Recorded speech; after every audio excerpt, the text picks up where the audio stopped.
Hello friends! In this video we'll talk about deportations in Poland and discuss what's happening in the country, because there are some very interesting legislative initiatives. And in this video we'll go through some recent Polish materials that came out in August 2026. This includes an article by Jolanta Kamińska in the publication Intere Expression. This is a digest by Krzysztof Jabłoński and a comment from the Deputy Minister of Internal Affairs, Mr. Maciej Matsydusik. A lot of news. We'll connect all the dots and see what picture they form. And the picture turns out to be systemic, multi-layered, and to be honest, quite instructive. Watch the video until the end, give it a like, and subscribe to the channel. Thank you so much, I appreciate your support. Yes, a like helps support the aerodynamics. And right, hey Baldy, why aren't you at the front? Well, let's get down to business. Let's probably start with the numbers, with the facts. What does Mr., or rather not Mr., but Pan Dusik from the Ministry of Internal Affairs and Administration of Poland tell us? And the deportation machine is gaining momentum. In 2023, there were 3,000 foreigners who were officially told on paper, you are expelled from Poland. In 2025, it's already 10,000, which means an increase of more than 330%. The first half of this year saw 6,000 deportations, so by the end of the year it will surely be more than 12,000. Compared to the same period last year, the increase is already almost 30%. So this is not just a one-time spike before the elections or police raids carried out right after an incident. This is a systemic, steadily growing process. Poland is breaking record after record for kicking people out of the country. Who is leading in these reports? In first place, with a huge margin, are Ukrainian citizens. Then come Georgians, Belarusians, Moldovans, and Colombians. The official explains everything calmly, as expected. Ukrainians, about 2 million people, are the largest group in the country, so they make up the bulk of those cases. Yes, and let's say right away, if you count the number of violators per 1,000 people, Ukrainians are not the leaders at all. But still, temporary protection status doesn't save you if you break the law. If you commit an offense, you're out, deported. But let's not just take the officials at their word and look deeper, where the numbers intersect with domestic politics. So, you might ask me, why is the Tusk government suddenly so eager to restore order at the border and inside the country right now? And here, by the way, Krzysztof Jabłoński makes a very interesting comparison, so to speak. He talks about doctors, the NFZ. It turned out that hospitals and clinics all over Poland are massively listing ghost doctors. That is, medical professionals who haven't worked there for years just to get contracts worth millions from the National Health Fund, the famous NFZ. Meanwhile, the fund itself is delaying payments, even for hospices. Well, you can imagine what's going on, right? This is just one piece of the whole picture. The healthcare system is bursting at the seams, government money is slipping through the cracks, and society is growing increasingly frustrated with inflation and social instability. Although it seems to me that Poland has never lived as well as it does now. But even Prime Minister Tusk himself, as the press reports, is openly expressing concern. And what does the state machine do when the social pressure cooker starts to boil inside? It uses an age-old recipe. It demonstrates an iron hand where it's easiest to do so, on migrants. So how did it happen that we went from flowers at the train stations to, let's say, police activity? Do you remember 2022? I remember it very well. Yes, flowers at the train stations from Przemyśl to Warsaw, volunteer centers, flags, touching speeches, unbreakable solidarity. Well, as you can see, who said love lasts 3 years? I think it was Begbe there. Well, in short, 4 years have passed, it's August 2026, and the slogan of the day from the Polish government already sounds different. Restored controls, guaranteed security. We are taking back control, ensuring safety. Where did the former humanism go?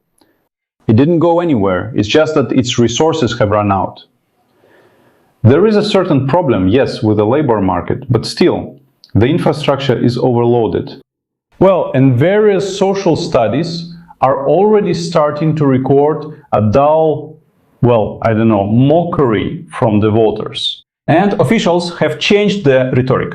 At the same time, the formal reason for being kicked out of the country today has been reduced to a minimum. Deputy Minister Duchik sternly talks about the creation of organized crime structures and acts of sabotage. That sounds justified. Of course, yes. If you break the law, get kicked out. But experts from an independent institute show us the other side of the process. People are being deported en masse for lacking some documents, for an expired visa by a couple of days, for an unpaid fine, or because the head of the family once drove without a license. It was all discovered during what seemed like a routine check. And all of this is tightened by a digital noose. In 2025, the biometric EAS entry-exit system became fully operational. Face scan, fingerprints. Well, accordingly, all of this has been working for a long time. And now, friends, let's talk about the most elegant element of this system, which is revealed in the article on NGO-PL. It would seem that you are carrying out deportations. Yes, you are doing them strictly according to the law, under the supervision of human rights activists and in compliance with international standards. But no. On August 13, 2026, the Ocaleni Foundation and the International Organization for Migration issue an open protest. Why are they protesting? Because the Polish Ministry of Internal Affairs has prepared a draft regulation that turns independent oversight of deportations into a complete fiction. Here's how it was before. The border guard, the Straż Graniczna, would inform human rights activists 24 hours in advance. The observer had time to arrive, check whether the person was being subjected to torture, whether they were being deported to a country where they faced death, and whether they had been given the right to a lawyer. What does the Ministry of Internal Affairs propose? To inform this NGO 2 hours before the flight. That is, to give them only 1 hour to respond whether they will participate.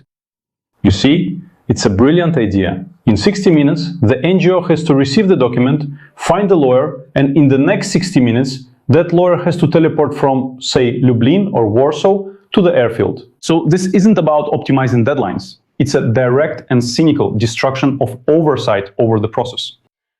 The question arises, right? Why did the authorities need this? And the answer is given directly in the text. On April 10, 2006, a scandal broke out. The border service quietly kicked out 3 Afghans straight into the hands of the Taliban, bypassing the decisions of the European Court of Human Rights. And this was contrary to that principle, the ban on returning people to places where they face death or torture. And as soon as activists raised an outcry, the government decided to just break the thermometer, so to speak, so that no one could see the temperature. That's how it is. That's the reality.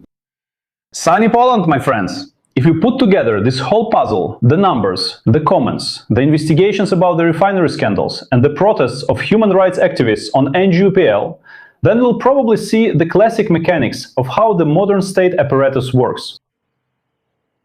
European bureaucracy, caught between an internal economic crisis and growing public discontent, instantly sheds its thin veneer of liberalism. Write in the comments if you have friends who got kicked out. By the way, I do. Yeah. They're no longer in Poland. Well, the scheme works flawlessly. Strict digital control is being implemented, and the legislation is being shifted into a security-first mode, where any minor violation becomes a perfect reason for deportation. What? We made a decision, you threaten public safety. That's it. For this, we'll kick out anyone we want. Civilian observers, although I don't think they were of much use, but still. They are blocked by tricks like this: 2-hour notifications. Legal safeguards are nullified by immediate enforcement status. That is, this is a mockery of their place in local enforcement. And words about solidarity, human rights, European values, well, as usual, they'll just remain in the brochures. That's the reality, friends. That's why I'm still in shock from this news, because, well, Ukrainians really need to be very careful right now. Because, yes, different things can happen. There was a case where someone was drunk. He crashed into a car and even beat up the woman driver he hit. That happened too. Of course, he was already kicked out. But that's the reality. That's why in Poland now you have to show respect. It's been a long time already. Take care of yourselves and your loved ones. That's all for now. Greetings to the working class. See you next time. To be continued.